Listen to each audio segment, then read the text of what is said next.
Bueno, como les decía entonces, el presupuesto para esto es la ley de Ohm, ¿sí? Vamos a recordar entonces que según la ley de Ohm, la intensidad está determinada por dos factores que son la tensión y la resistencia, ¿no? Y es el resultado del cociente de la tensión sobre la resistencia. Es decir, si dividimos tensión sobre resistencia nos da intensidad. Ahora bien, la tensión es una variable que está determinada siempre por la fuente de energía.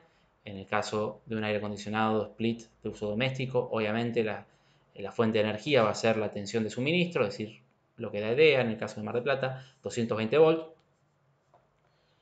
sobre la resistencia que genere el mismo artefacto, el compresor. Entonces, no sé si ustedes recordarán, pero en la clase medimos, y de hecho si buscan en el cuaderno, estaría bueno que lo hagan, tienen que tener los valores que nos dieron las mediciones, medimos resistencia en los compresores y por ejemplo un valor más o menos probable que podemos encontrar es 4,5 ohm en una de las bobinas, ¿no? Este valor más o menos se va a corresponder con la bobina de un compresor de un aire acondicionado de entre 3000 y 4000 kilocalorías. Entonces, si nosotros sobre este valor aplicamos la ley de Ohm, de nuevo, teniendo en cuenta que el valor de tensión que se le va a aplicar va a ser 220 volts, ¿sí?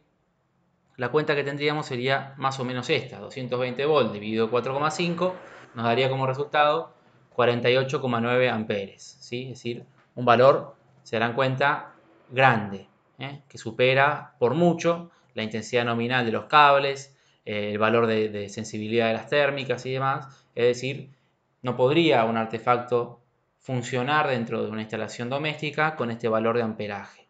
Sin embargo, nosotros medimos esos 4,5, no están errados esos valores y también podemos corroborar los 220 volts, entonces lógicamente debería darnos esto.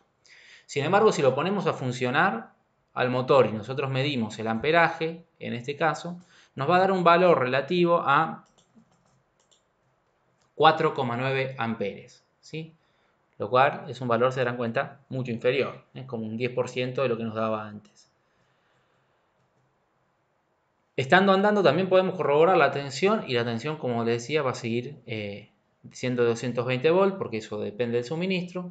Y entonces lo que podemos hacer es aplicar sobre este valor de nuevo ley de Ohm, ¿sí? Es decir, despejar la ley de Ohm para calcular la resistencia. Tendríamos que dividir 220 volts, la tensión sobre la intensidad, 4,9 amperes, y nos daría algo cercano a 45 ohm.